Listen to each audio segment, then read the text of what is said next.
Good evening, folks. Welcome back to another Monday night live stream. I hope everybody is very well. So we've got a few people in the chat already, which is always good. So welcome, another Monday night live stream, the first one of February.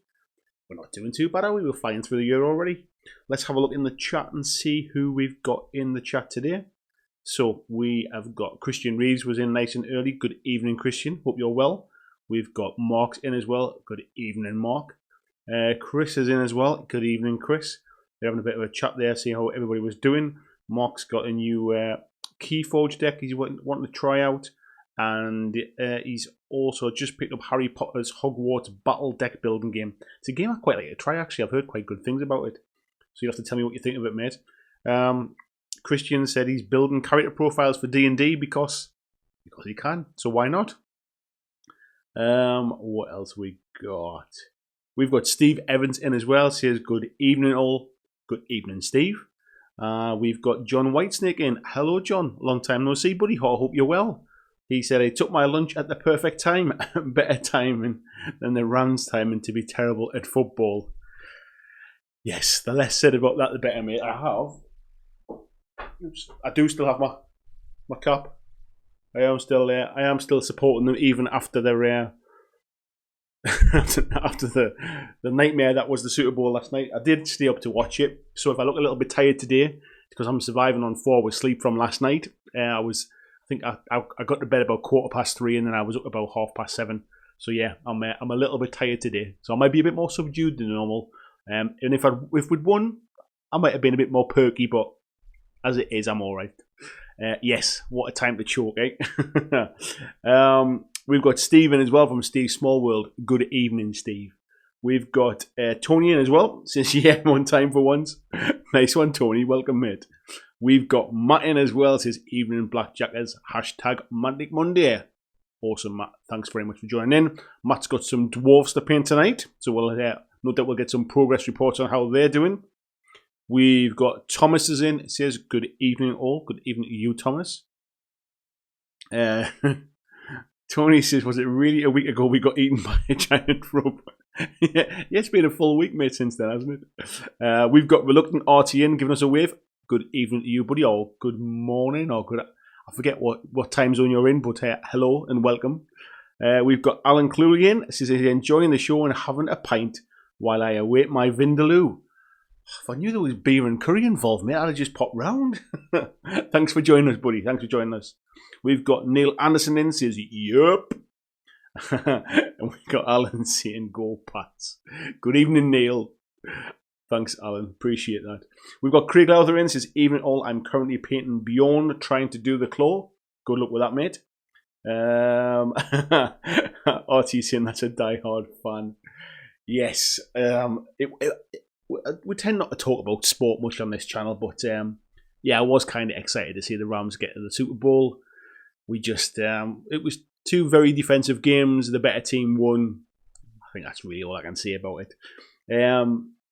We've got Lord Wolfenstein says, good morning. Good morning to you, Lord Wolfenstein. I'm assuming you're over at the other side of the world in Australia or New Zealand.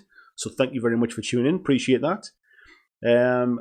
RT saying it's 5 p.m. Atlantic time. So it's tea time for you then. Just kind of nice Monday evening, early evening. We've got Jean in as well from Horrid Person there. Says, hi all. Hello, Jean. Peter says, hi everyone. How many finished last month's challenge? Good question, buddy. I must admit, I've kind of been a little bit I've kind of got my plates are full at the minute with everything that's going on with doing the 5 videos a week and everything else.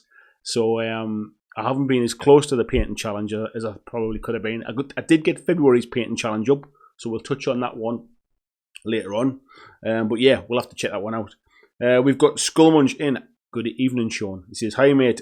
Mammal has kicked me out the house for getting Schwarzenegger quotes wrong, but don't worry, I return. Oh god, that was awful. We've got Patrick in as well. Good evening, Patrick. He says there's only one sports game worth watching, and that's Dreadball. I was watching that this morning, I must admit, while I was doing a little bit of work in the background. I had the Dreadball game on. Paul says, hey up Chuck, I'm painting a metal female barbarian for Frostgrave from the recent release. Nice one, mate. Who's Whose miniatures is that one then? Because I'm not that familiar with them. Is it? It's not Footsaw, is it, that do the Frostgrave miniatures? Because I know you can pick up miniatures from anywhere, but there is some Frostgrave sort of specific miniatures, I think, isn't there? We've got Adam Edgar in as well. Says good morning, Andy, and the BJL crew. Good evening. Good evening here. Good morning to you, Adam. Hope you're well, mate. Alan says 27 watching, 8 likes. Get clicking. There's 29 watching according to mine. Yeah, get clicking. Appreciate that, Alan. Thanks very much. So then, folks, how is everybody doing? Did you have an awesome weekend? What have you been up to? Have you gotten over the sad tales of last Monday when we died twice on our Fighting Fantasy live stream? I quite enjoyed it, actually. I don't think it's something we could do too often because it was I think it was kind of the die-hard fans that were in last week. So yeah, it was good fun though. I enjoyed it, and I think we'll probably try and do something along them lines, maybe once every couple of months or something like that. So if people are interested, I'll kind of give you plenty of notice about when it's going to be, so you're lined up for it. What did I want to talk about? Obviously, tonight's topic is it's about Kill Team Arena, and is it a good thing or is it a bad thing? Now, if you don't play Kill Team or you don't know anything about Kill Team, that won't stop you joining in the chat tonight, because one of the things I kind of want to discuss about it is the fact that it is it's not sort of specifically the Kill Team side of it I want to talk about. It's the idea of having sort of very specific competitive settings for already released games. We'll touch around that one. But yeah, so if you're not familiar with Kill Team, or Kill Team isn't a game you play, don't worry, you can still be involved in this chat tonight. So don't let that put you off. We've got Paul is saying they're from North Star Miniatures. That's the name I was trying to remember from their recent Kickstarter. Chris is saying, yeah, North Star. We've got VJ Morphin says, hey BlackJack Legacy, nice to see you again. Hello VJ. We had a brief chat yesterday watching Tabletop Minions live chat. I was doing a little bit of painting here. I sat right here where I am now, actually, and I put the Tabletop Minions live stream on in the background while I was sitting painting up some of my Space Wolves, which are progressing, and you will see an update video on that. What day are we now? Monday. You'll see it on Wednesday. So yeah, you'll see how I'm cracking on with that one. Skullmunch said he finished the January painting challenge, so he's a happy bunny there, eh? Lord Wolfenstein says he's sorting out 15mm Warlords of Air One armies for my son and I. That Lords of Air One, I hear about it, people chatting about it, but I must admit it's not being pushed very hard, is it? It's not like it's everywhere or anything like that. I'd like to see a bit more about it, if I'm honest. Flying Mammal said it was fun adventuring with you lot. Yeah, even if we didn't make the best of decisions as a team, eh? I must admit, it's been quite some time since I've read Fighting Fantasy books, and I'd almost forgot how often you die in them. I was kind of trying to work it out before we went and did the live stream about, like, you know, how long will it take? What if I get, like, sort of halfway through the story and we've already gone for an hour and a half? What am I going to do then? I kind of forgot that you died quite a lot. Patrick said he had a great weekend, especially Sunday when he was at PolderCon in Utrecht. Is it? Utrecht? Am I pronouncing that right? Did you have a good time, buddy? Is that where you were demoing the Vanguard stuff? Was it? You'll have to let me know in the chat how it went, or if it's quite hard to put it in the chat, let me know down in the Facebook group, and we'll have a bit of a chat about that one. VJ says he's been watching last week's stream about solo games. Lots of good recommendations in there. Yeah, I kind of made a bit of an effort, I think, on that one, and I made a lot of notes, and the guys and girls in the Facebook group gave me loads of ideas beforehand. But actually, that was 2 weeks ago's live stream. Last week's live stream, we did Fighting Fantasy Live. So if you're into the Fighting Fantasy books or you're into a bit of D&D, you might want to check that one out, VJ. RT saying he enjoyed last week for sure. Thank you very much, RT. Gene saying if people had listened to me, we could have been champions. Ignore that bit about the rockworm. It's all very well with hindsight, isn't it, about how bad we were.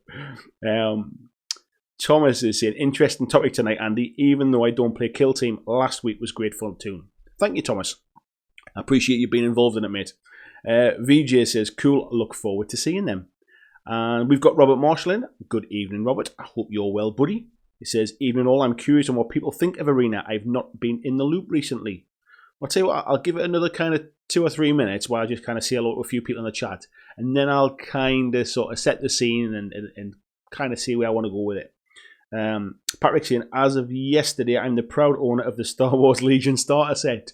Nicely done, buddy. It's a really good game. Honestly, I think if you see the video I did about 5 games that deserve a bit of a second look or a second chance, Star Wars Legion was in there. And I think what I said in the video was I never expected to be saying it deserved a second chance. And that wasn't because I didn't think it was good enough to have a second chance. I actually didn't think it would ever need it. I thought it was just going to hit the ground running. But I think it suffered from just a lack of stuff at release. Like if in the initial sort of first 3 to 6 months, there just wasn't enough to keep people interested, I think. And all I ever saw in those early days was Luke versus Vader with the kind of same lists getting sort of coming out time and time again. Now here we are coming up to, it'll be a year in March since it released. And we're getting to a point now where there's quite a bit of options now. Vehicles have just been announced as well, so there's quite a bit of options coming in. Now's not a bad time because the starter sets can be picked up relatively cheaply now. Yeah, it's not a bad time to start, to be fair. Artie said, what did the missus make of Fighting Fantasy Adventure last week? Which is funny, we were just chatting about it today, actually. And she's massively kind of sort of supportive of everything I'm doing with this YouTube stuff. And I literally could not do the output. I couldn't do kind of half of what I do without the help and support that she gives me. And she was away with work last Monday, so she's away in a hotel on her own. And she thought I'll tune in and see what it's all about, kind of thing. She's dropped in for the odd kind of live stream, but never really said anything. She just kind of watched it. It's been on in the background, kind of thing. But I think she was just interested to see what the Fighting Fantasy thing was about. And I think she said that basically she felt like she should say it. Oh, I'm here, by the way. So yeah, I think she stayed for about half an hour or something like that. But yeah, she thought it was pretty cool. Neil says Hellboy was the first and last Kickstarter. Now I'm thinking on Reichbusters. Tell you what, mate, it's got me thinking as well, because there's that. Is it the Project X, the massive big model, was what kind of turned my eye, because I think I basically just, it wasn't that I didn't like the look of it. It was just at the time I had a lot of money tied up in Kickstarters. I think I already had 3 that I kind of took my money and I hadn't seen anything from them yet. And it wasn't that it wasn't on my radar. I felt I don't want to pledge for a 4th one while I'm still waiting for the other ones to come, kind of thing. But since then, I've had Resident Evil's delivered, Batman's just round the corner, and Hellboy's not too far away as well. And Reichbusters is reopened for late pledges now. And I was watching, if you've seen on Beasts of War, Az and I forget his name now. The French guy, I think he owns Mythic, actually, if I'm honest. I'm not entirely sure. His name's escaped my head now. Anyway, the 2 of those were at Beasts of War filming another playthrough, and the rules have changed slightly since the first kind of playthroughs. It feels like a kind of game that if you've got a few people you can get together, kind of 3 or 4 of you, you almost role play through the story. It seemed really, really fun. I'm not sure I'll have the same fun kind of playing it solo, or maybe even just 1 or 2 players. But certainly, I got that impression that it was quite a fun game. The other thing watching that Beast of War video reminded me as well is how much energy Warren has got and how much energy he brings to the videos. And I must admit, I think he's kind of sorely missing from some of the Beast of War stuff these days. Not that I'm thinking that Justin and the other guys are bad. I just really kind of enjoy Warren's enthusiasm for stuff. So yeah, I'm like that about it at the minute. I was chatting to Az actually a couple of weeks ago about some other stuff, and it's definitely it's got me thinking about it, mate. Gene says, nice, I've got some new stuff coming too, working on some tanks for Bolt Action at the minute. Bolt Action is a game I definitely need to give a try to at some point. Paul says, Air 1 isn't tied to any individual model range, as Warlord don't have any plans to release anything beyond the Wargames factory stuff they have already. So there's not much incentive to push it as such. I don't get that though, Paul. Why go to all that trouble to write a rule set and sort of, go into all that marketing of kind of designing all that stuff and designing some packaging for the starter boxes and everything else, and then not push it? Why would you not want people to buy it? Why would you not want people to play it? That's the bit that baffles me. Patrick says, yep, he demoed Vanguard, got some nice comment on the board that he'd made, and loads of enthusiastic participants. It's pronounced Utrecht. Thank you very much, buddy. Geography was never my strong point. Christian says he bought some Erewhon skeletons today. Hopefully they arrive soon. Want to use them mainly for scenery and basin embellishments, though. They must be a pretty decent price then made for that. Steve's painting his Veerman tonight for his strike team for Franticon. Nice one, Steve. So I guess that's what you're running then. And I'm assuming you're playing a Dead Zone tournament for that. Mark saying Leo, that's it. I could not remember his name. He actually even played the French character in the playthrough I was watching as well. Leo, that's who it is. VJ saying only 3. I've got a bit of a Kickstarter addiction. I think I'm waiting on about a dozen at the moment. I struggle with that, I must admit. Once I kind of get up to about 3, that's the point where I'm thinking, right, hang on a second, I need to kind of see some of this coming back. Because to be honest, it's not that I just back Kickstarters and then just sit back and wait for them. I'm buying other stuff in the background as well. And to be fair, as the channel's grown a little bit, I get sent quite a bit of stuff for free now as well to review. So I don't kind of want all my money tied up in stuff I'm not going to see for like 18 months or so. Vijay says he's working on kicking his habit. He's limited himself to only games that have a solo mode now. It's helping sort of. That's one of the things I tend to do as well, buddy, is I tend to, if something says it's got a solo mode, it instantly kind of jumps its way up my list for me, because I do, I like to be able to kind of at least teach myself the game so I can teach somebody else, or have the opportunity, or have the options, I should say, to play through myself as well. So yeah, I like that as well. Peter said he's just purchased some Vanguard Lower Abyssals on impulse. He hopes to paint them this month after he finishes the Space Wolves. It's never-ending battle, mate, isn't it? There's always something on the table. RT saying Warren brings so much. He definitely does. I mean, he's kind of, I think he's one of the original guys from Beast of War. I think I started watching it way back when. I can't even think what kind of subscriber numbers they had or how long they've been going at that point. But Warren's just got bags of energy. He just comes across as a genuinely kind of nice guy. The other guys do a great job. I just think he turns it up to 11, as the saying goes. Dice Tales is in. Good evening, Mark. How are you doing, mate? He says, what you missed? What's the outcome on Arena HiveNet? We've not started yet, mate. I'm just kind of picking my way through the chat, saying hello to everybody. Just kind of seeing how it goes. But yeah, we'll start up in a second anyway, because we've got a few new faces in, a few new names I just want to say hi to. Paul said he thinks it's a vanity project that Rick did for fun, just because. Yeah, the thing is though, when you see about it doesn't justify the advertising budget, companies don't really, I mean, where are they going to advertise? They don't advertise on kind of in newspapers, they don't advertise on TV, they don't advertise on radio. Anything they do on YouTube or on their own channels is all free, or basically just people's time. Anything they send out to channels like mine is just the base cost of a book or a few models or something like that. It's not like they're spending thousands and thousands on marketing. It's not like the kind of, well, unless they then go to places like sort of Beasts of War and Geek and Sundry and stuff, who will charge them kind of for doing any kind of coverage. But yeah, it just baffles me that it's not even like, there's not even much on the Warlord channel. Where are we at to? We got Brian saying, good evening, Brian. I hope you're well, mate. Gene saying Warlord doesn't have a fantasy presence, and they probably want a presence. The rules are based on bolt action, so development isn't as great a stretch as a new system.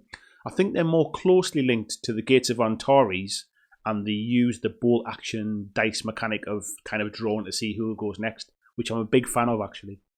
Lord Wolfenstein says, you use what you got. It's designed around your collections. That's quite interesting. I assumed they were going to try and do something like bolt action or like Gates of Antares, and they were going to actually kind of draw a fantasy thing. Tony saying he just punched out all the bits for the new Claustrophobia. Love the original. This one's great. We've got Russell Higgins is coming as well. Good evening, Russell. Hope you're well, mate. Says he swore off Kickstarter a few years ago. Just wait until they show up. I kind of went through a bit of a feeling of that. However, there's a few things recently where I've realised just how much you save. So, for example, when I got Resident Evil here, I think I paid about £95 for the Kickstarter, but that was with a couple of extra bits that I'd backed on top of it, like the kind of the 3D doors and 3D terrain pieces. But for that, I also got something like 2 expansions and a Kickstarter exclusive alternative miniatures set, which is really nice. I didn't realise it was going to be like £100 at retail, so I paid less for the Kickstarter with like a whole host of other stuff. Like I could sell the Kickstarter now for more than I paid for it. So part of me's thinking sometimes it's worth kind of investing in it. It was one of the reasons I decided to go in on Batman as well, because I didn't. So I backed Batman Gotham City Chronicles. I wasn't sure whether I should or not, but I really do like Batman. That was one of the reasons. I wasn't sure I would play the game that much, but when they said it was only going to be Kickstarter and it wasn't going to retail, I knew I'd at least get my money back, just kind of selling it on if it wasn't for me. Let's have a look. Gene Senior likes toys in hand. Yeah, I do like being able to pick something up as well. Mark says, as playing the Batman game was what sold it to me. Great enthusiasm. Yeah, as and Warren playing Reichbusters is potentially is what kind of selling it to me as well. Who else have we got? Right, I'll let you guys have a little bit of a chat, and we'll kick on a bit now about Kill Team. So, for those that don't know much about it, Kill Team is basically a skirmish level, up to 20 models, small scale version of Warhammer 40,000. Doesn't use exactly the same rules. There's some slight differences just to kind of make up for the smaller numbers and the smaller board size. But it released in, I think now, August last year. And it released with a really nice 2-player starter set. And from what I understand from some of the big retailers who I've spoken to, they said that it was absolutely one of the biggest launches that they've ever had. They sold more 2-player starter sets for Kill Team than they did starter sets for 40k 8th edition. And you know the hype that was surrounded with 8th edition. So it just kind of shows you how much it's kind of caught GW out, I think. And that's probably one of the reasons that they've got no starter sets. They probably didn't expect it to be quite so big. They probably decided to have a print run of 10,000 copies, expecting that would last them for a while. And I think they probably sold out way faster than they expected. After that, we had the Rogue Trader expansion that came out, which was essentially very similar rules. It used a couple of factions that I forget their names now. But it was more close confined, inside spaceship, kind of close quarters fighting. It didn't have the height and the 3D aspect of the standard Kill Team, but it was more kind of thematic, and you could use those miniatures in standard games of Kill Team. And I think GW also brought out rules so you could use them in 40k as well. After that, we saw the Commanders expansion, which allowed you to up your games from 100 points to 200 points, and taking a commander with you as well, who's kind of like a much heavier firepower kind of warlord.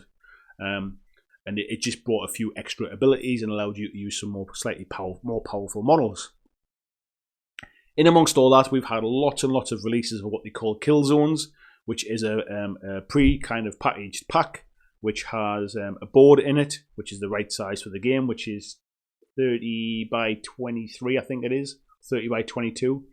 Has a lot of terrain with it as well, and at a really good price. It was to be honest, they're a bit of a bargain, even if you're just buying them for the terrain. Each of the little kill teams that came out as well, they were very definitely starter sets, so very few of them actually had 100 points worth of models in, but they got you started, you got a bit of terrain with them, you got some tokens in as well, and they were a nice kind of introduction if you were just wanting to dip your toe into it. And Kill Team's been kind of ticking along quite quietly in the background. However, we then had Kill Team Arena announced. And Kill Team Arena was announced, and it was said that it was the competitive player version of Kill Team. Now, this was the bit that kind of confused me, because they've been doing sort of organised player in stores ever since Kill Team came out. You could enter a store championship type thing, and there was prizes to be won and all that kind of stuff. essentially what they've done is they've brought up this competitive player version, and in this competitive player kit, which essentially is it's almost like what GW would send to a store, but they expect everybody to buy one for themselves. And what's in this kit is 2 different boards which are double-sided. There's some terrain in there that is has very specific places to where it goes on the mat. There's a rule book and there's some cards and some other bits and pieces in there. But essentially what it is it is balanced deployment zones with flat terrain. So they've gone all the big buildings that were in the original one, and in now is very much like, if you remember Necromunda Underhive, how those boards were with those kind of doors, little bits of scatter terrain, it's a bit like that. So imagine sort of kill team rules with the Necromunda Underhive board. You're not far away from it. In the rules, it tells you about how you can organize tournaments, how to kind of play different, there's kind of layouts for different scenarios, if you like. And the boards are mirrored, so that basically if I'm playing against you, the space I've got to deploy on my side and the terrain that's on my side is mirrored on your side of the board as well. So there's no advantage to deployment. We're both kind of deploying in exactly the same kind of way. Now the problem for me is that this doesn't instantly balance the game. All it does is it balances the board and it balances the deployment. But if some warbands or kill teams, if some kill teams are better at close combat, then they will still do better in this game than some that maybe are better at long range. So you really do have to tailor your kill teams now. However, the game was never... It was relatively balanced, but it was never like sort of... Things like Harlequins always did really well.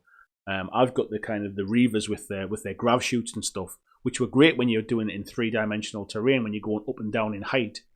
But that's all gone now, so they're basically useless. Or they're certainly not. Useless is wrong. They're not optimum now. My worry is that this will then become the go-to version of Kill Team that people just play in stores and in tournaments. And the original kind of Kill Team that I love, and I really like that the aesthetic of it. It's not as sort of narrative as, say, Necromunda, for example, but it is very much more immersive with how the boards look. We used to spend a lot of time kind of setting the boards up, and we had some really kind of cool stories that were being played out without being very heavy into the narrative side. With Arena, it very much just is the competitive, I want to beat you. There's no story behind this. It's just playing competitively. And my worry is that basically that becomes the go-to version for it. Everybody just plays that. And it just becomes about, I want to beat you. And the fun of playing the game almost goes out of it. Now, there's other miniatures games that have gone this way, have gone mega competitive, and have just basically forgotten the fun elements, if you like. Guild Ball, for me, I think has gone that way as well. I think it started as a... I wouldn't say it was a fun game as such. It was always competitive, but as the competitive players got better, it was very difficult as a new player to get started, certainly in my local area. X-Wing's kind of gone the same way as well. The X-Wing tournaments, if you like, are all really kind of high level. War Machine went the same way a number of years ago as well. And I'm a little kind of concerned that Kill Team is going to go down that same direction. I also kind of... I'm not really sure why GW did it. They could have still had standardized deployment for each of the kill zones that they've released that would have helped balance out what they've already got without kind of having to bring out a new product. So I've chatted for quite a time. I'm going to try and catch up with the chat and see what all of your thoughts are. Let's see where we are. So Paul says he agrees, doesn't make much sense, but then a lot of Wargaming doesn't, like GW pulling the Kill Team starter. Yeah, I'm still not entirely sure that they did pull it. I honestly think that they just kind of ran out. And you can imagine that kind of thing, it's got its place on a production line. If they're making that, they're not making something else. Maybe they just kind of thought, if people really want it, they'll pick up the books and they'll pick up some of the kill zones we've got, and they'll pick up some of the Kill Team starters. Maybe we don't need it. So maybe they've just been kind of hedging their bets a little bit. VJ's just saying he's just looked at Right Busters. Yeah, basically put your wallet back, mate. Paul said, having that, I did buy a copy. I like generic rule sets. They add variety to my gaming without any need to buy and paint more models. Glenn says, good evening, Glenn Griffin. He's in, hey, everybody. Back on the bus again, Andy. They keep giving me Monday evening shifts. Well, very nice of you to drop in, buddy. Let's see what we've got about Kill Team.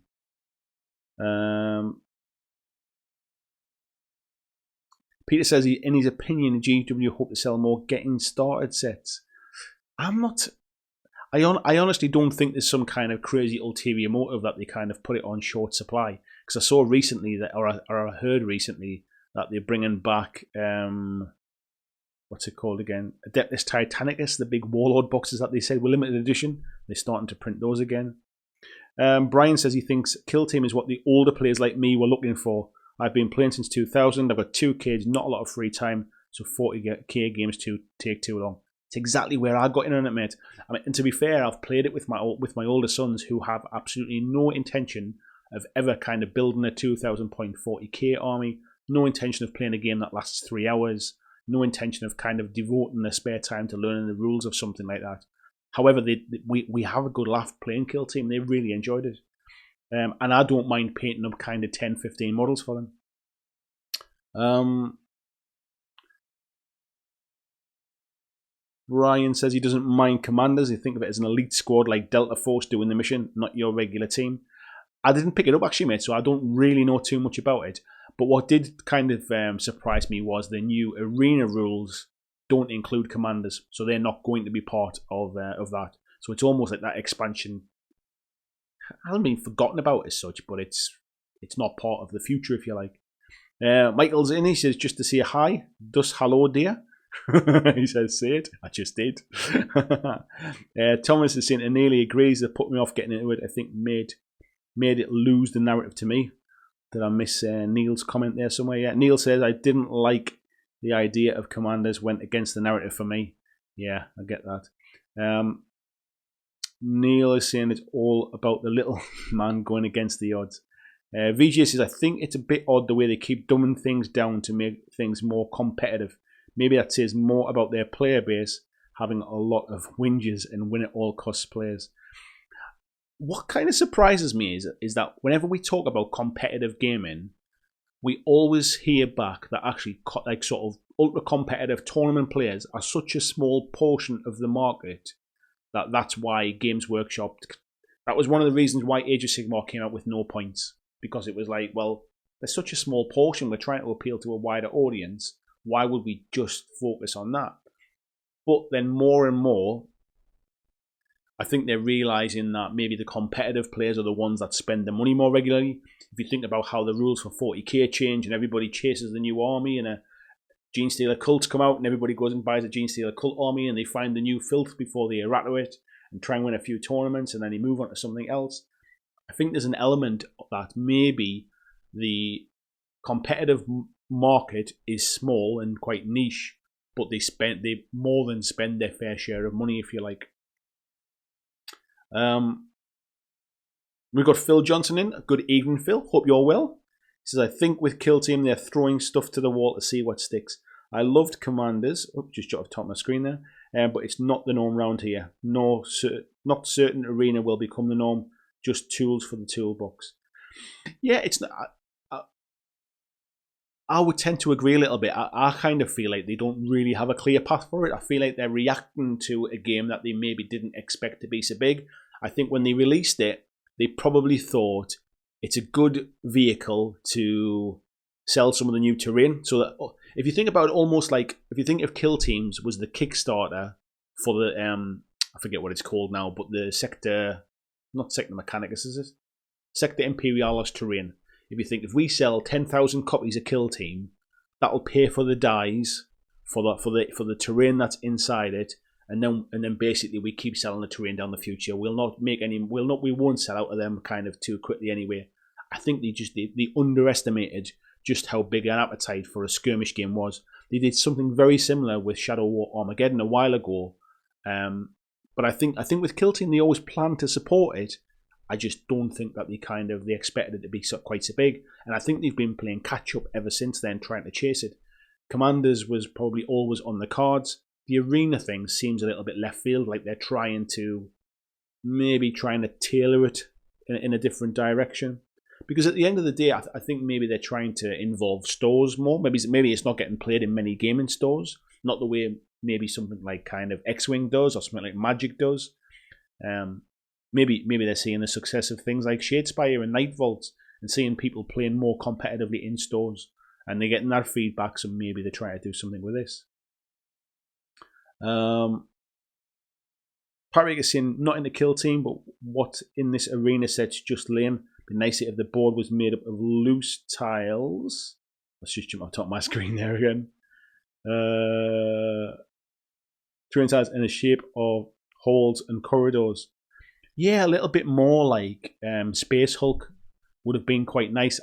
I'm not really a big fan of these kind of like these fake walls. I would have quite liked that to have, even if they'd made the plastic walls to be inside them, especially the fact that these boards are fixed in place, so you have to put the terrain where it tells you to put the terrain for those missions. Those walls are fixed. I'm surprised they didn't kind of include that. Nearly seen he's looked at the arena, nice board, some cool rules, but not for me. Spent too much on terrain. Yeah, I can't remember the price. I think it's about 50 quid, isn't it? It's around that price, so it's not like a bargain, if you like. But I'm tempted to pick it up, if I'm honest. Part of me thinks, is it something that does it streamline the rules so much because you take any of the ambiguity of the height, like can you see us from height? Can you see us through this little hole in the terrain? It takes all that ambiguity out, and it becomes a little bit more black and white. And does that actually speed it up for kind of casual games that I'm just playing like with my sons, or if somebody pops around for a game one night? The only downside of it is I think visually it just doesn't appeal to me the way the kind of normal kill team does. I loved building that original terrain and kind of taking pictures of it and getting it all painted up. It like some of those photographs look like you're looking through like an old cathedral. I can't say I'd get that same feeling from Arena. Thomas is saying, kill team were always about narrative. Not sure why they didn't push that more, like they seem to be doing with Rogue Trader over competitive match play. I think they've probably already got Necromunda in that kind of narrative world. Maybe that's why. Maybe they're very specifically trying to separate Kill Team and Necromunda. For all I know, they're very different, but this is making it even more different, if you like. Like it's not like we're going to suddenly get a competitive Necromunda rule set or something. Tony says regarding Guild Ball, here in Leeds is a very busy casual Guild Ball scene. The competitive side is there if you want it at a local level. It's really friendly and easy for new players to start up. I remember you saying, Tony, actually, and I think if I'm honest, I think you maybe kind of almost be the exception to the rule. Certainly the guys in Manchester, where it kind of sprung up originally, because that's where Steamforge are based, a lot of them have drifted away because basically it's just not casual anymore. I think from what I heard about the recent sort of SteamCon, the years gone by, it was a bit of a kind of it was a social. People turned up, had a few drinks, had a laugh, met up with some friends. Like this last one that's just gone, from what I've been told, I wasn't there, so I'm speaking secondhand. But basically, it was just kind of like hardcore gaming for two days, or 3 days. People just didn't really kind of socialise. It was just sort of head down, rolling dice, which is a bit of a shame, really. Genius saying, already seen a bit of that with Shadespire. I like painting the models, but listening to people playing it in shop was like listening to Magic the Gathering players. There's a lot of that with Shadespire and their Underworlds, where now I've heard also that not a lot of people kind of turn up to play it in store unless it's the championship where you're getting those nice glass trophy type things, and then people will turn up for it. But other than that, they kind of they took the way doing their own thing, like sort of basically practicing the lists and not wanting to show them. Essentially, basically wanting to kind of keep all of their tricks for the tournaments. Neil is saying he's moved back to Necromunda and Kill Team for cool small paint projects and small like stories. It's funny you say that. So I've kind of committed to painting my Space Wolves this year. You'll see in Wednesday's video I've progressed them a little bit further. And I must admit, painting up a big army is proven to be a lot more mentally taxing than physically taxing than I anticipated. But watch Wednesday's video and you'll find out more about that. Neil says, oh, we've got Bazza's just crept in there as well. Says, evening all, how we're doing. Nice to see you, Bazza. Neil says, Shadow War still hurts. The new Necromunda and Kill Team was coming out. It's quite interesting, that, mate, because I've heard on the grapevine that Necromunda was being in development by the Specialist Games team, and the team working on Necromunda didn't know anything about Shadow War coming out. They were kind of completely in the dark about it. So when it did kind of come out, they were like, well, what the hell are we working on, kind of thing. I honestly think it was, as I mentioned before, I almost think it was almost like a Kickstarter to fund the dies for the terrain. That's because they don't sell enough new terrain to kind of almost to justify these big launches, if you like. Like, if you think about it, Kill Team has been very similar, really. It was the first thing that came out that had this new terrain in it. It was a good way to kind of get it out to the masses quickly. I mean, a lot of the reason those starter sets sold out was because people bought them, kept the terrain, and sold all the Kill Team stuff off. So I honestly think GW use these big box sets, and I think it's the same reason why they do stuff like every time there's a new 40k release, like Tooth and Claw, they do these 2 army sort of starter box things. There's 1 or 2 new models in it. I'm sure they use these as a way to generate a massive big boost of cash. It pays for the kind of production materials, and then away they go. Like, basically, they can kind of use them. They've almost kind of paid themselves back, if you like. Otherwise, that 1 or 2 new models just wouldn't sell enough in isolation to kind of justify the cost of those plastic injection molding dies. VJ saying to Gene there, loved Shadespire when it first came out, but lost a bit of interest in it now. We've got Jack just come in. Good evening, Jack. He's saying, what did I miss? We're just chatting about Kill Team, mate, and about basically what is Arena going to be a good idea? Is Kill Team going to just become Arena? Are they trying to use this as the way to pull it away from that very thematic, almost Necromunda sort of themed game, and make it very competitive, make it really streamlined, get a load of the kind of contentious rules out of there, and just focus on that.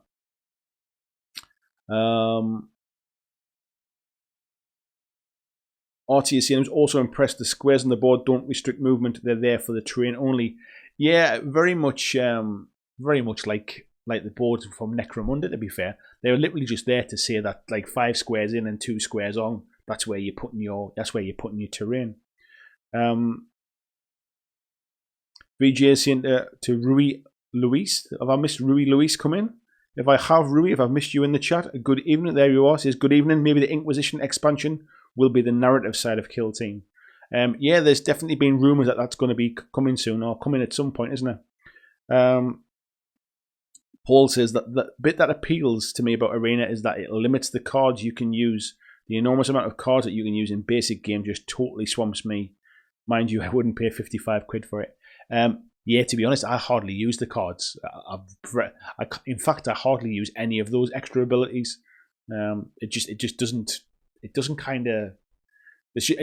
I think until I kind of play a lot more games and I got my head around them, they almost just kind of confuse me, really. Bazza saying he loves Shadespire and Underworld. Don't think there's a scene in the borough for it. Everyone's all AOS of 40k. Yeah, there's a little bit of a kind of a social scene of it springing up in Newcastle now. But it's took, like, what is it, a year ago, November it came out, the original one. It's took quite a while for that to happen. Jack saying Shadespire is designed to be competitive and balanced, but if you're a casual player like myself, it's hard to find players in the stores that don't want to show their decks. Yeah, I think it's one of the reasons why a lot of it doesn't get played in stores. People literally play at home, they play in their own little kind of competitive groups, and then they turn up to these big store championships when there's prizes on offer. We've got Joel in from Drive Through Games. Good evening, buddy. I hope you're very well. Nice to see you in the chat tonight. He says, that's true regarding Shadow War and Necromunda not knowing each other. Shadow War was something for new terrain, as you said, and as 7th was winding down and waiting for 8th to drop. Yeah, I thought that's what I'd heard the details, and I did find it quite surprising that obviously somebody in the business knew that both things were happening. But yeah, I think Shadow War was definitely it was a vehicle to drive some terrain out there, and they needed to bundle something with it, really. Paul says you're probably onto something with a terrain Kickstarter thing. Not thought about like that before. Yeah, I kind of the more kind of time I spend, like, obviously I'm quite fortunate now as the channel's starting to grow. I get to talk to kind of some people behind the scenes a little bit now, and the prices of things like moving to plastics is phenomenal. I mean, like, most companies don't do things in plastics because to get those molds made, you need to sell a hell of a lot of plastics to justify that expense. So you need to be doing your rank and file stuff. So, for example, look at what Mantic do with Vanguard. The main characters are all resins because they could do them in-house. But anything that's in plastics, in the hard plastics that gets sort of done in the factories, it's got to be something you're going to sell a lot of. And I think when it comes to terrain, GW don't, I mean, they sell a lot compared to everybody else, but terrain probably doesn't sell as well as sort of miniatures, and it must take a lot of investment to get new terrain set up. So why not why not bundle it with a brand new kind of with a brand new box set and force it out that way? I mean, I guess, and I am guessing. I mean, it's kind of, I don't know for certain. That's my feeling of it anyway. We've got Tim in, says, "Here, Andy and the BlackJackers."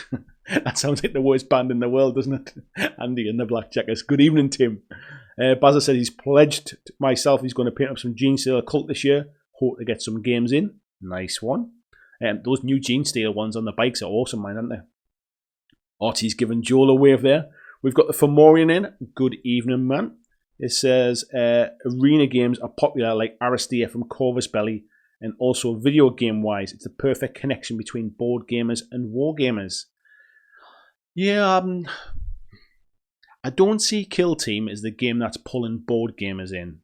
I mean, Aristia, which is up here, this side, Aristia is very definitely a board game. I mean, it's, you know, your movement is by hexagons. I was going to say by squares, by hexes.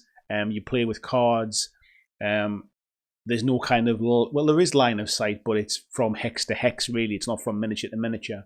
Shadespire is very much the same. It takes any of that kind of ambiguity of, well, are your foot sticking out, or, well, I can see a shield. Is the shield part of the model? It takes all of that out, and that's very much kind of closer to board gaming. Kill Team is still, for me, it's kind of it could be the X-Wing of kind of tabletop miniatures. I guess X-Wing still is. It could turn out to be the X-Wing of kind of Game Workshop, I suppose, of Warhammer. But time will tell, I guess. Steve is saying, I can't get my head around all the different games GW keep banging out. It's relentless, isn't it? I think you have to realize that basically they're on a good thing. They're on a good roll. Why would you not keep going? Why would you not? I mean, they're making money hand over fist. Make hay while the sun shines, I think is the phrase. And obviously with a lot of the licensing stuff they're doing now with the Funko Pop stuff, the Warhammer Adventure books. There's an animated series coming out. I think they're really ready to kind of just kick on to the next level.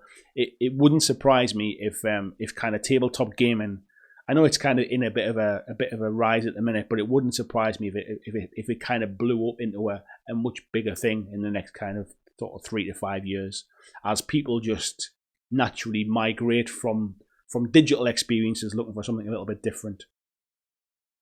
We've got Lolo in. Good evening, Lolo. Says Arena really does look easy to set up for matches and tournaments, but can't justify the $90 US. It does kind of surprise me a bit.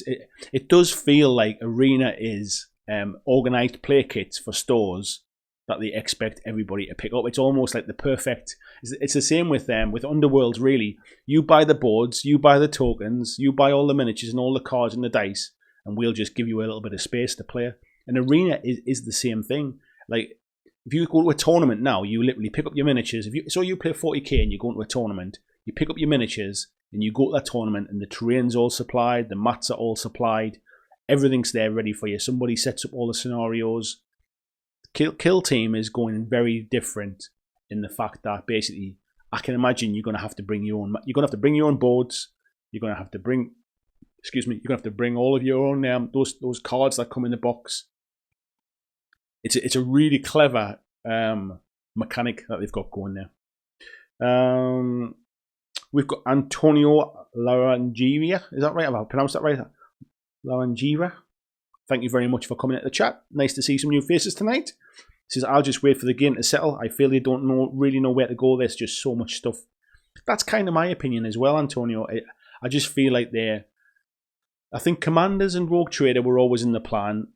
Maybe not as quickly, and I think that was probably part of the reason why Rogue Trader came before Commanders, even though Commanders were mentioned in Rogue Trader. Everyone says it's because it was kind of leaked, but I don't see what difference that makes. Just because it's being leaked doesn't mean they suddenly need to bring the launch forward. These things are planned out so far in advance. I can't imagine that they could have really pulled it forward. Why would they? So that still kind of doesn't ring true to me, but it's not for me, it doesn't feel like a game where the base game's being released and then we've got a few kind of solid expansions on the back of it. It feels like we've got the base game and then it's like, oh, we've got Rogue Trader over here, and then it's like, oh, by the way, you can play Kill Team, you can play Commanders back with the base game again, and then it's like, oh, we've got Arena, forget your Commanders, forget Rogue Trader, forget the rules about terrain going up and down, forget all those kill zones we've been sort of selling you. You need to play with this now. It just doesn't. It's not obvious. And if I was just coming into Kill Team now as a brand new player, I'd be a little bit like, well, what the hell's happening? Like, there's no starter sets left. You got there's not you used to have them, but you don't have them now. I know you can buy the book and you can just buy some bits and pieces, but why is there no starter set anymore? Does that mean they're not going to support it? And why are those rules in this set different to that one? It just feels a little bit kind of muddy at the minute. We've got Peter Magro, or Peter Magro, I should say. Good evening, buddy. Hope you're well. Says Shadespire is really good. It's a collection game though. Kill Team seems more like Frostgrave Arena than a matchmaker for quick, shorter game. I'm trying to think what it kind of reminds me of, really. A Kill Team Arena. It feels. I don't think I've read. If I'm honest, I don't think I've ever really played anything like it. Is it like? I guess it's a little bit like Guild Ball in terms of the map. The pitch is marked out. Like that, basically, that's the pitch. That's the center circle. There's your goals. Like the board's fixed, if you like. There's no kind of imbalance in the board. But that's one thing I wanted to say is basically that this is now the competitive game or the competitive setting for Kill Team. However, they haven't balanced the game. Like, let's not kid ourselves. The game is not suddenly like become really balanced. All they've done is they've balanced out the deployments. So basically, there's no you'll have no more of these where you basically put all your models down, you roll a dice to see who goes first, and then you go, oh, actually, I want to be on your side of the board because your side looks better. That's basically gone now. But that's the only thing they've really done. It's not like they haven't redone the stats. Any teams that are sort of good in close combat will still be good in close combat in Arena. Tim is saying, once GW release a new version of Space Marine or Epic, be a poor but happy chap. Yeah, you and me both, mate. Phil says, speaking of tabletop gaming blowing up, did you see that Jeremy Vine did a Warhammer thing on Radio 2 phone show? I did. Somebody tagged me in it, and I listened to it, and I don't know if anybody else listened to it, but basically they had a couple of guys from London who played Warhammer 40K. They had them on the show playing Warhammer 40K, and they were kind of talking them through it, and they bought them a gift of I can't remember what they bought them, but they bought them basically some kind of like start box thing, like the ones that got the little bits of paint and stuff in it as well. But I actually saw on Twitter as well, or it might have been Instagram, that Jeremy Vine had then been he'd done a video of him trying to build these kits as well. So, and this is what I mean about things kind of blowing. It just feels like we might be just on the cusp of this, like not being the remit of geeks anymore kind of thing. A little bit like how sort of superhero films, you're no longer a geek if you're like kind of Iron Man and Spider-Man. You're one of the cool kids now. Like, not when I was a kid and you were kind of into comic books. Board games have done something really similar recently as well. I was reading an article in a newspaper about how like city bankers and stuff now, people on stock markets, now don't kind of go like, they don't go kind of like raving up in kind of bars and stuff now. It's like the yuppie culture's kind of gone. They all get together and they all play board games and stuff now. And it was saying one of the things in that culture now, where you used to have to kind of play golf to get up in these businesses. It's saying like golf's gone. It's like board games are the new kind of sort of team building culture now. It was really interesting to stuff that we take for granted, about how social board games are and how they get people thinking analytically and they get people team building. We take them for granted, but the rest of the world is catching on to it now. It's quite interesting. Where are we at? Art Wilson. I don't think I said good evening to you, Art. Good evening. And did I say good evening to you, Patrick, as well? There's been quite a few in the chat tonight. I'm sure I've missed a few people, so I apologise if I've missed any names. If I have missed you, please give me a little shout. If you put at BlackJack Legacy, it highlights on my screen, so I know you're around. So just give me a shout if you're around. Art saying, even though I play so-called competitive games like Shadespire for fun, and I'm sure I'm not alone. I reckon a lot of people will pick up Arena because it's low model count and small playing area. That's true, Art. However, Kill Team is already low model count and small size. It's exactly the same size as what Arena is. The worry is, and we kind of chatted about this a little while ago, is that basically sometimes if a game becomes purely competitively focused, if you're in a little group of people or you're in a kind of a local store where the general consensus is we're all kind of friendly gamers and we just play this for fun, you might be kind of isolated from it a little bit. But what happens on a bigger kind of scale is that people only want to play ultra competitive. They always want to bring out their hard lists. People chase the meta of what's the latest thing, and it's really hard to get new players into these games because the learning curve, the kind of is just too steep. So you think about something like X-Wing, where basically you used to have to buy ships that you had no intention of flying just because of the cards that were inside. They became kind of lists that were just ultra competitive, and that's what people would play, and it was quite hard to get into those games. I just don't want Kill Team to go the same way. I mean, I should have kind of sort of what's the word I'm looking for? I should have started this conversation with the fact is I really love Kill Team. It was my second best game of last year when I was doing my Game of the Year awards, and I really like it. I love the fact that it's kind of small scale 40k. It's manageable in paint and size, it's manageable in playing space, and it's manageable in time as well. I just really like it. I just don't want to see those kind of very thematic core set games, if you like. I don't want to see them disappear.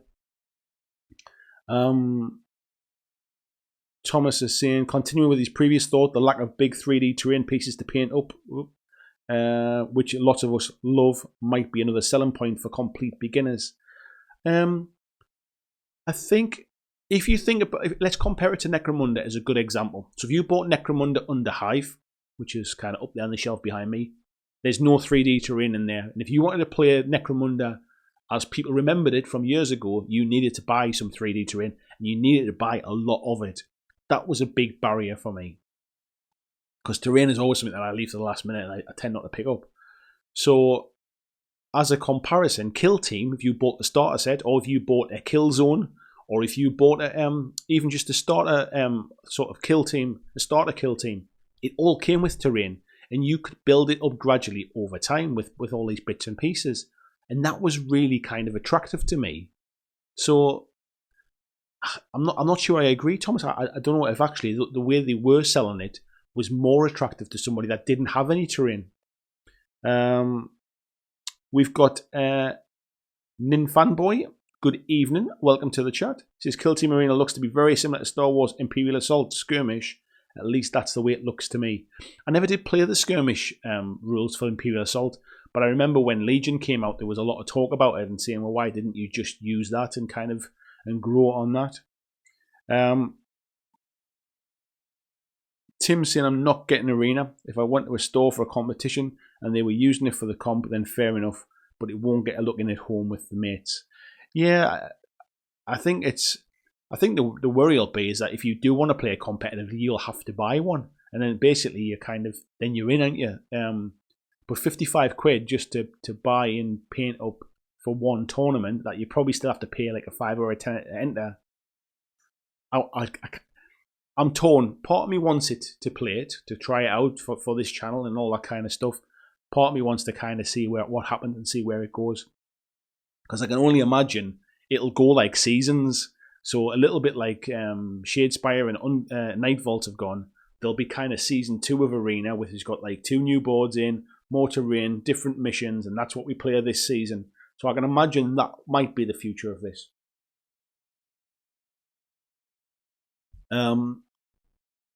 Jack says it was a bit odd when Necromunda first came out with no 3D terrain. I bought the old rules in the end and it's taken so long to get the gangs out.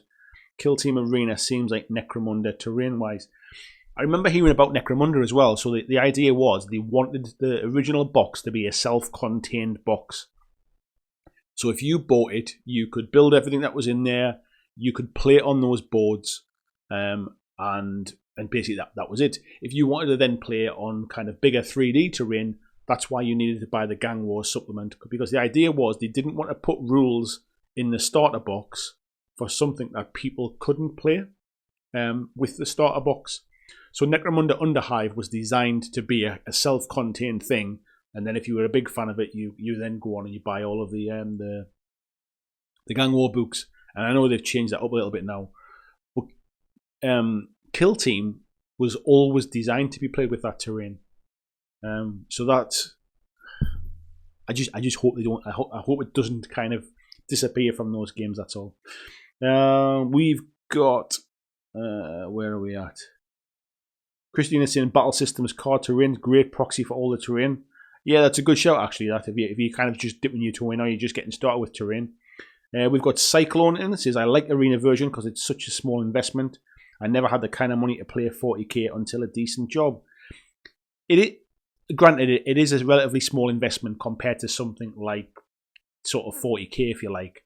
However, the kill zones are a similar price as well, so I think they were about £50. They came with a board and they came with terrain to play. The starter box was £70, I think it was or maybe £80, something along those lines. That came with two sort of not quite 100-point armies in, but it also came with the rule book that I think is like £25 in the UK. It came with a load of terrain that was worth 80 quid on its own. It also came with sort of tokens and things as well. So actually, it's a smaller investment to actually. It's a smaller investment to get in with a starter box. The actual Arena one, you still then need to go and buy a kill team. You need to buy tokens, all of that kind of stuff. I've just been distracted there by a very kind donation by Paul Welsh. He says, "Love you, Andy. High five from Mexico on holiday." Thank you very much, buddy. Thank you, much appreciated. Nice to see you doing well, and enjoy your holiday, mate. Whereabouts in Mexico are you, mate? I've been to Mexico on holiday a couple of times, and I've always enjoyed it. Just let me know whereabouts you are, mate. Antonio says Necromunda seems a far more focused game right now. It seems there's a plan that's being followed. They're doing a great job with Necromunda. It really is kind of it feels like since the Gang War books were all combined into one, and I did a video about comparing Kill Team and Necromunda a while ago, and I did an update on it more recently, and I got a bit of feedback saying, "Oh, you're saying it's dead accessible now, but those books are bloody expensive." And yeah, they are expensive, but they're not. How do I want to say it? They're expensive, but they're hardback books, and they're kind of, it's all combined.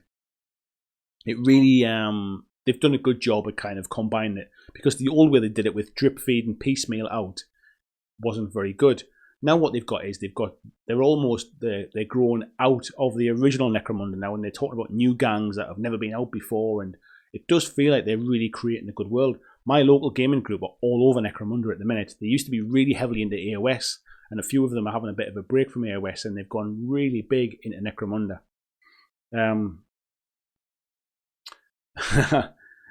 VJ saying, I'm also not really into games where you have to roll for everything and roll to scratch your butt. Yeah, Necromunda's a little bit like that. Kill Team is a little bit like that as well. Yeah, thanks Paul as well again. I'm just kind of, I'm getting to where you are in the chat now. Thank you. I'm much appreciated for that donation, mate. Thank you very much. Glenn says, Andy, I didn't know you collected Funko Pops. That's cool. Which one is your favourite? Oh, you can kind of see them along the top there, can't you? I picked them up. I'm more of a DC fanboy than a Marvel one. So all the ones I've got are all things from like sort of Suicide Squad and Batman versus Superman. So, but my favourite ones I've got, let me see if I can get them down. Oh, I've got these two from Gears of War, which are kind of, they're probably my favourites at the minute. So, but I'll probably pick up the Warhammer ones actually. Yeah, it's just something I kind of get is like something people buy me for like Christmas gifts and things like that. It's, you know, when nobody has any idea what to buy you, and they don't want to buy me games because they know I've already got like loads on order and stuff. Yeah, so that's what I do. Paul said he's watching the stream with a couple of beers, looking forward to catching up at BlackJack Legacy Tabletop Gaming Weekender. Nice one, buddy. I had a good chat with Richard Stockdale and Dan Meadows while I was at Mantic for the play testing. Obviously, I can't talk about it, but I can say I was there, as you mentioned before. So yeah, we've got some really good stuff lined up for the Legacy Tabletop Weekender for the Walking Dead stuff. So it'll be good to have a couple of beers, mate, and have a catch up. We've got Ed Healer. I think that's your name. Thank you very much, and welcome to the chat. It says you can use arena rules on boards made with mirrored ruins terrain. That was why I can't believe. Why didn't they just release some missions for the kill zones that were already available? Like I say, they haven't balanced the game. They've just balanced the deployment. Patrickson just noticed Kill Team Arena costs €70 and doesn't even come with two small teams, and you need a copy of the core rules.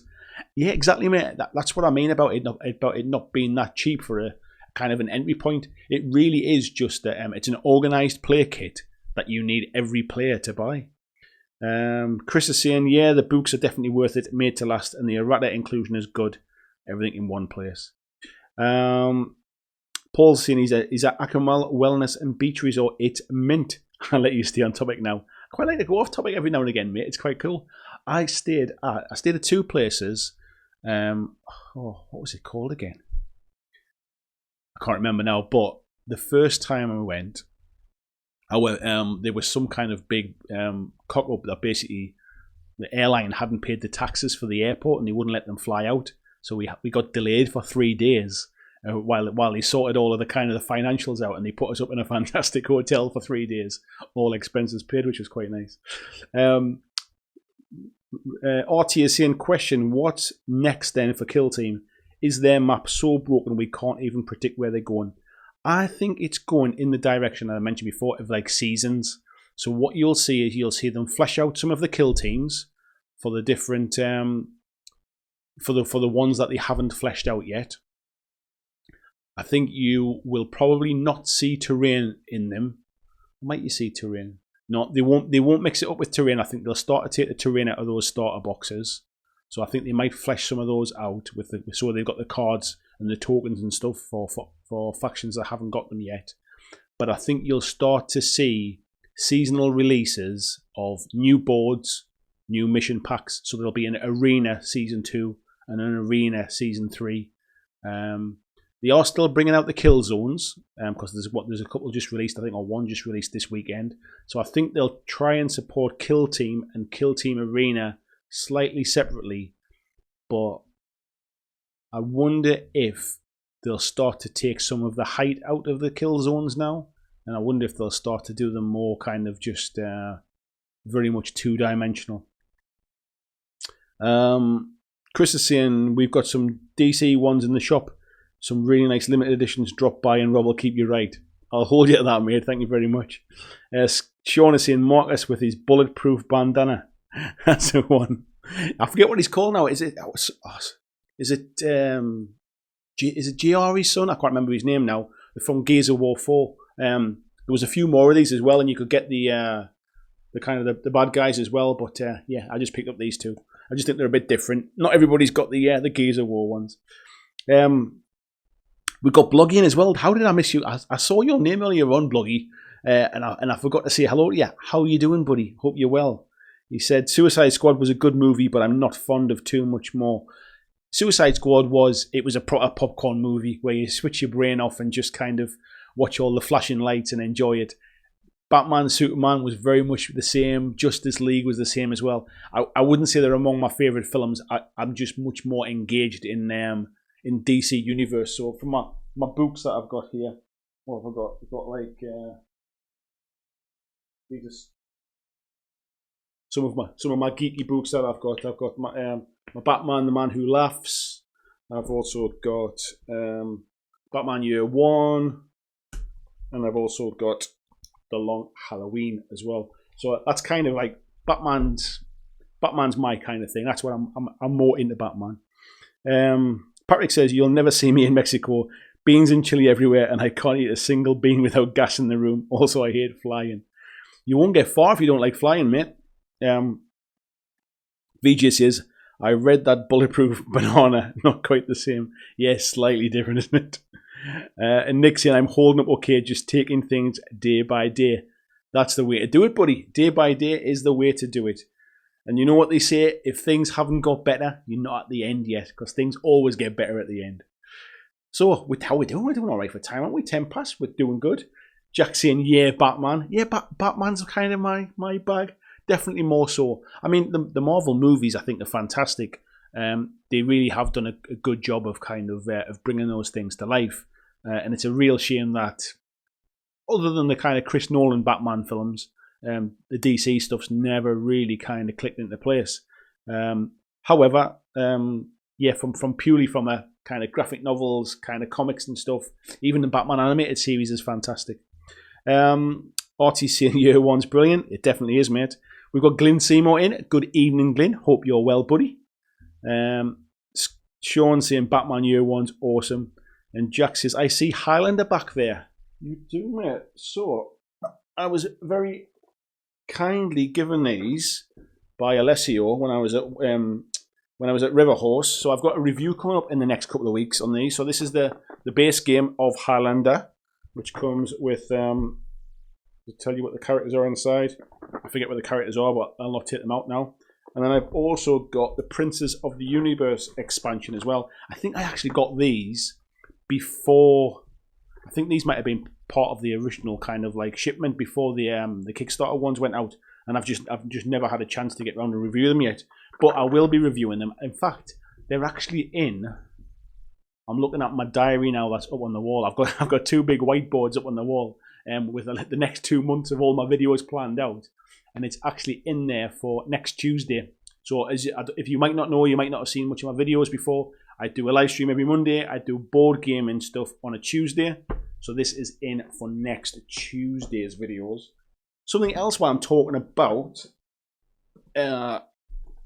River Horse is, you may have seen my video a while ago where I was down at River Horse doing a playthrough of Crowdfunder, the card game, which is due to come to crowdfunding this year.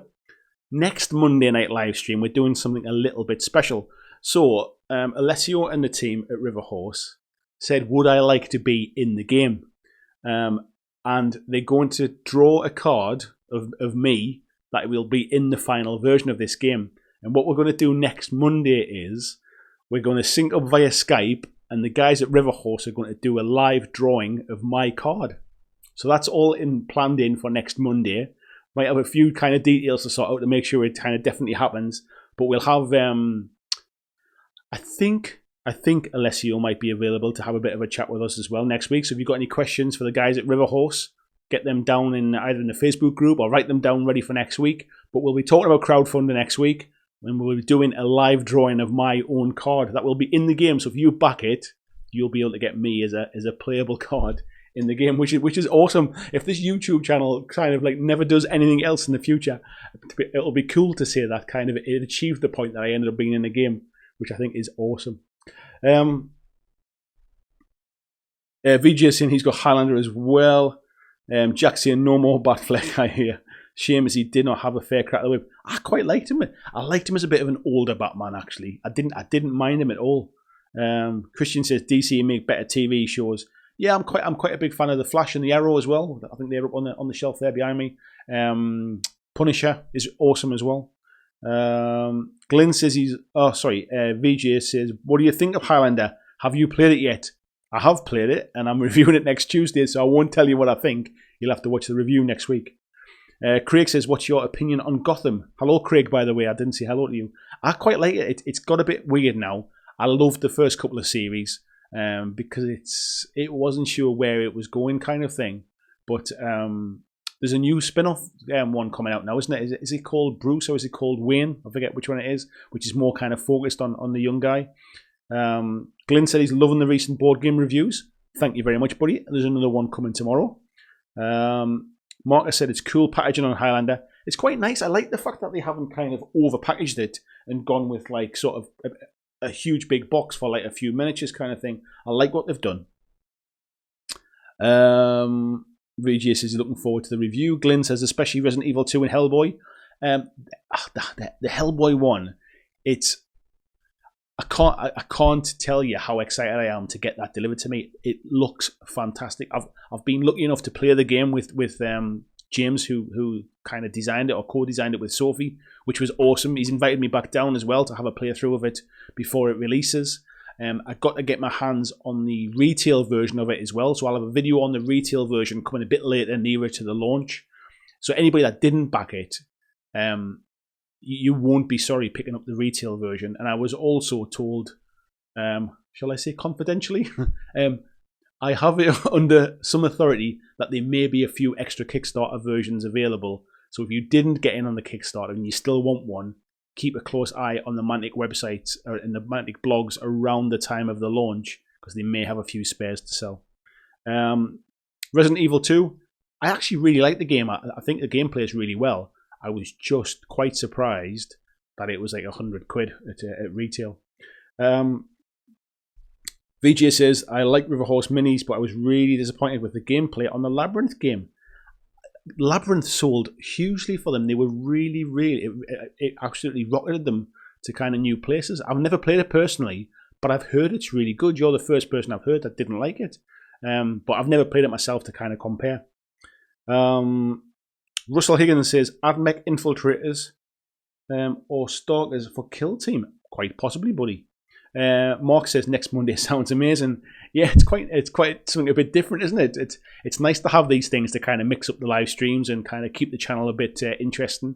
So basically, we'll have the artist live on stream. They'll basically Skype us, or they'll Skype me, and I'll kind of superimpose it into my screen, and then you can see me chatting away, having a chat with the guys at River Horse, and you'll see them live drawing my card, which is unbelievable.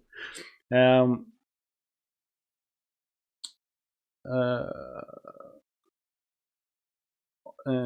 saying it's just so boring. Did you like the film, VJ? Or did you find that boring as well? Interesting to see whether that is the case. Nick saying Punisher was Marvel. Punisher is Marvel, mate, you're right. But the TV show is pretty cool.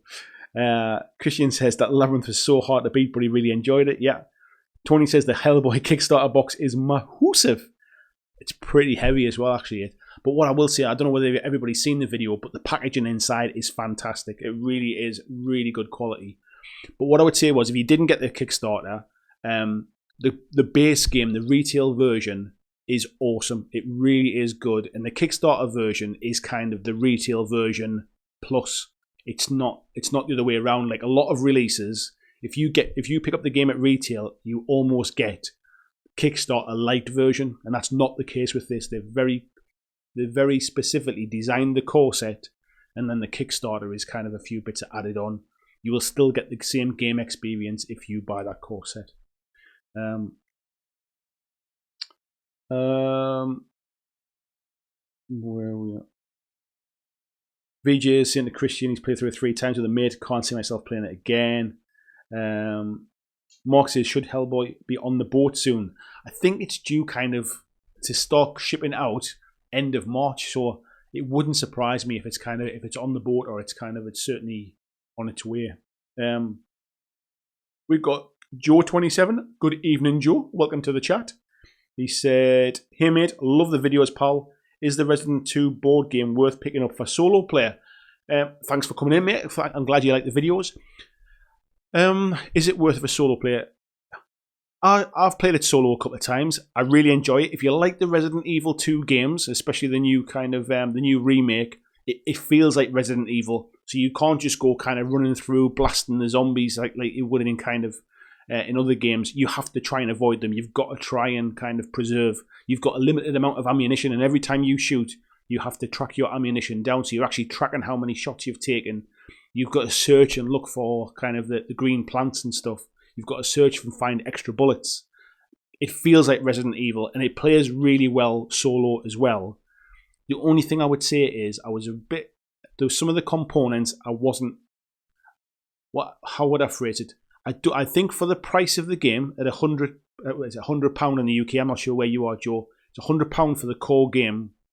I'm not sure the components inside are £100 worth. So as a comparison, Hellboy core game is going to be 75 quid. So it's 3/4 of the price of Resident Evil. And I would say that the components are probably twice as good. So if you can pick it up with a good discount, it's definitely worth picking up. It's a good game. You'll enjoy it. But for me, I think it's just a little bit expensive. Hal Martin says, Andy baby, what's shaking? Hope all's well. Good evening, Hal. How you doing, buddy? Everything's good, mate. Everything's good. Patrick says he missed Hellboy. To be honest, it doesn't seem to be my thing either. The minis look really cool though. Yeah, I think some of the minis, when I kind of took photographs of them, I was so close and zoomed in. It makes it look like they're kind of a little bit rough around the edges and stuff. But when you actually see them like normal scale, the quality's fantastic. If you're not really into kind of dungeon crawler type games, it's probably not your kind of thing. However, James and Sophie have put some really cool mechanics in it, so you never play the same game twice. One of the things we talked about in the video was that how many games have you got that every time you'll play it once and then you might not play it again for 3 months, and then you play with somebody new and they go, oh, let's try that game, and you have to play that same starting scenario again because it's the training mission, it's the one that eases you in. They've set it up so even if you only ever play that one scenario again, it'll never be the same twice, which I think is fantastic. They've really done a good job of it. We've got Henrik van Berkmortel. Good evening, Henrik. Hope you're well. VJ is saying, absolutely love the film. That's why I was disappointed with the gameplay. We chatted about this not last week, the week before. Have you seen the Weta Workshop video, which has got all of the labyrinth stuff in? Because the guy from Weta Workshop actually sculpted the miniatures, I think. Yeah, it's a fantastic video. Glenn is saying it's gorgeous, and unlike Resident Evil 2, the retail price is more manageable. Yeah, the miniatures, are actually quite nice. I know people are giving them a little bit of a kind of bad rep. They're just smaller scale, I think, than most people were expecting. And I saw some pictures today. If you're not a member of the Resident Evil 2 Facebook page, it's worth just kind of joining to check this out. There's a guy painted some of the miniatures that he showed off today, and they are phenomenal. So the detail is there, the sculpting quality is there. They're just a bit smaller than normal, that's all. So they're not kind of like big heroic type figures. But yeah, if you had to ask me which one was the better value, Hellboy hands down. It's £25 cheaper, and the quality of the stuff that's inside is like wins hands down. Artie says, Andy, with this brutal 5-day-a-week schedule, which we love, are you having fun? I'm absolutely loving it, mate. It's kind of the reason for doing this is I'm going to give this like sort of 12 months of 5 days a week to really see if I can grow this channel into something that potentially could be kind of like sort of an income stream. So as an example, kind of like both me and my wife work for the same company, and we both travel. So I'll be at home sometimes, she'll be at home sometimes. We're constantly kind of crossing paths. There has to be one of us home for the little one. Our little one's at nursery. He's only 2, so we drop him at nursery at like 7:30 in the morning. We pick him up about 5:30 at night. When he eventually goes to school full time, he won't start till 9, and he'll finish at about 3:30. And the jobs we've got doesn't really kind of work with sort of having a little one at school like that. And so he's going to go to school in about 2 or 3 years' time. 2 or 3 years' time. So what I'm trying to do this year is to try and see if this is something that I could grow to a point where I could kind of leave my full-time job. This would be kind of like almost like a part-time income, and then I could be kind of at home for him while he's kind of at school and stuff like that in the future. So that's kind of where I'm trying to get to. So no matter how hard it is having a full-time job and doing 5 days a week of videos, I am absolutely loving it. A lot of the stuff that I used to kind of go through when I was only uploading now and again, where, what shall I make a video about? I'm not really sure. that's all gone. I'm loving playing loads of games to review them. I'm loving getting the opportunity to go down to Mantic and to get involved with some other companies. So, for example, Corvus Belly had been in touch with me, and they sent me they've sent me out all of these expansions for Aristea. So I've got these to have a look through and to review. I've just been in contact with Weird Games, and they're sending me out one of the other side faction boxes for me to take a look at as well. So that's coming soon. I've been talking with Asmodee UK, so they sent me out the they sent me out the Marvel Legendary game, and they were really happy with the review I did on that. Not that I gave them a positive review, more just they're happy with the kind of the quality in there. They said it was a balanced review, so they're going to send me some more stuff. So things feel like they're starting to pick up. So yeah, I'm absolutely loving it. I really am. I hope that comes across. I hope you feel that my enjoyment is coming across, because I honestly am having a great time. VJ says, you really have set yourself a cracking schedule, mate. Don't burn out. To be honest, I always kind of work better under pressure, even in my day job, because I'm like a project manager. Even in my day job, I work better when it's getting close to deadlines and stuff. And by doing this, I've literally, you guys can't see it, but on behind the camera there, I've got 2 months of videos all planned out, so I know exactly what I'm doing for the next 2 months. Sometimes things drop in and drop out. So for example, next week when we've got this doing the live kind of card thing, I've had to take one kind of topic out and put that one in, and then if somebody sends me something to review, I might move it around so it fits with deadlines and stuff. But it's all mapped out. I know exactly what I've got to do every week. This week's videos are all done, so everything you'll see this week's all recorded. It's already been done. I'm already working on sort of videos for the future. I feel like I'm kind of in a groove now, but it's hard work. Like I say, I've got a full-time job. I'm up early in the morning doing stuff. I'm up late at night. I'm pretty much working all the way through the weekend. My wife's kind of sort of really helping out with stuff. She's playing a lot of board games with me. That's letting me kind of do some reviews and stuff as well. I'm getting my kids involved. So Sam was doing the Vanguard video with me. So I couldn't do it like this forever. It's not like, why would I ever quit my job? And like, why would I not just take the extra money doing this kind of stuff? I could not do this forever. But with the kind of support of my family, I'm going to do it for 12 months and see what happens. See where I end up, kind of thing.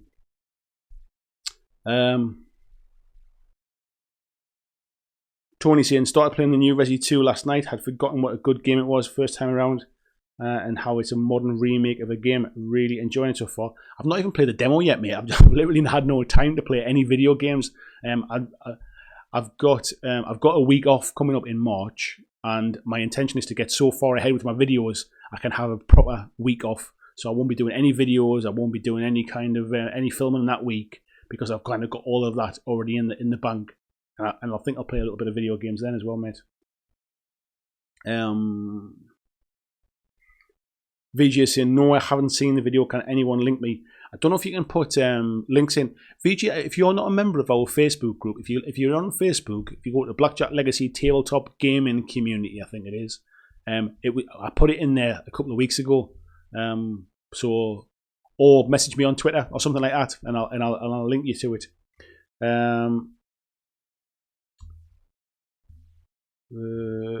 VJ says, yeah, it's hard juggling a kid and work schedules. I have a 3-year-old, but thankfully I'm self-employed motion graphics artist working out of my home studio.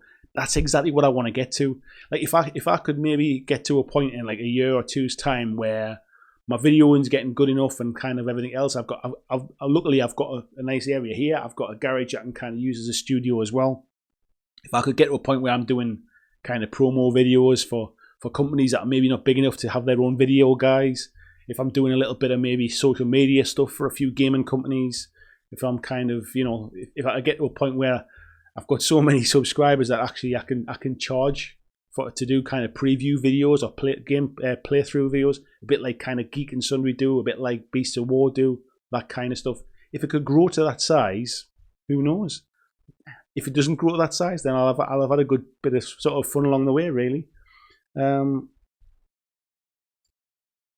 Christian saying you should give Battle Systems a shout, see if you can get a hold of Core Space or at least a small terrain set for review. I haven't been in touch with them yet. It's a funny one because when you get in, when you get miniature gaming stuff to review, to do it full justice, you really have got to build all the bits, you've got to paint all the miniatures, you've got to play enough games to give a balanced kind of review of it. And that takes a lot of time. So like painting miniatures is almost kind of like dead time. I mean, last night I was sitting watching the Super Bowl, and I painted for about like 6 hours last night into like 3 o'clock in the morning. So I sat and painted while I was watching the Super Bowl.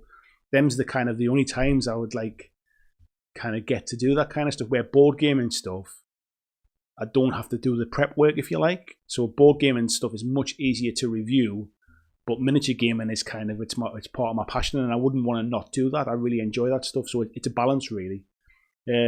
VJ says, so what do you use to edit? Premiere, Vegas, or Final Cut? I use Premiere. I use Premiere Pro, mate. I tried Sony Vegas when I first started, and it kept crashing on me. I didn't really have a lot of joy with it. I use like Photoshop for all my thumbnail stuff and all that kind of stuff. I've been gradually teaching myself a little bit of After Effects as well. So yeah, I'm kind of trying to work my way through the Adobe stuff. And VJ says, by the way, do you need any motion graphics done? Feel free to give me a shout. I will do, mate. Some of the stuff I've done myself. Some of it I've purchased, where I've gone into like kind of what's it called, like Video Hive and stuff, and purchased kind of like template packs and stuff. But in some of it, I've kind of tried to teach myself and do it myself. But it's hard. Time I'm spending teaching myself After Effects, if you like, is time I'm not spending making videos, and that's getting a bit of a balance. So thank you, VG. Appreciate that. Chris is saying I'm going to go through Resident Evil 0, Evil 1, and back to Resident 2. I can't get away with the old ones. I've tried playing them again, like on the kind of the classics range, and I struggle with them, if I'm honest. The kind of I can't get to grips with them anymore now.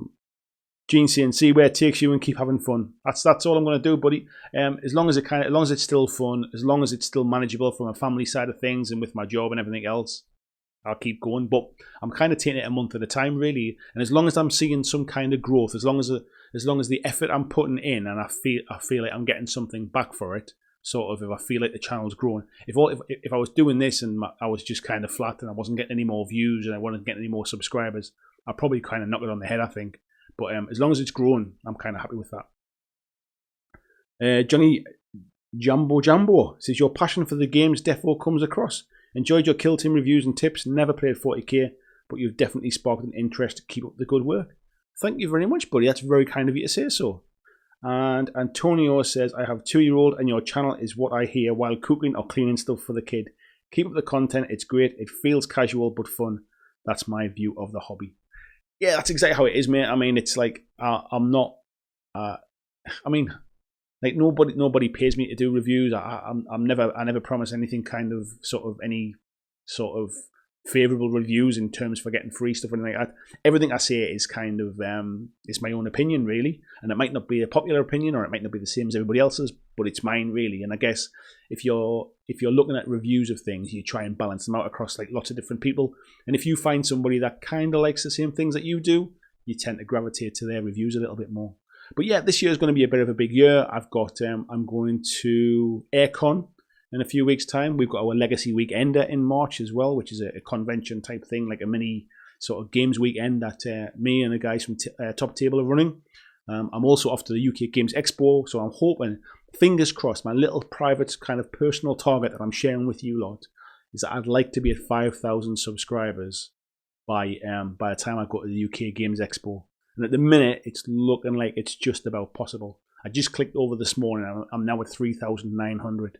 So by the end of May, I hope to be at 5,000, which would be cool. So, Artie says it comes through, and Gene says, it's that time, Andy. Old Titus is wrecking your video game skills. Why I would play turn-based strategy games. And VJ says, you and Luke should team up on some videos. Me and Luke are quite friendly, actually. I mean, we chat in Messenger quite a lot. And he's coming to our weekender in March as well to do some stuff. So yeah, and because what's stopped us in the past is he used to work weekends when he was away with the band, and I used to work.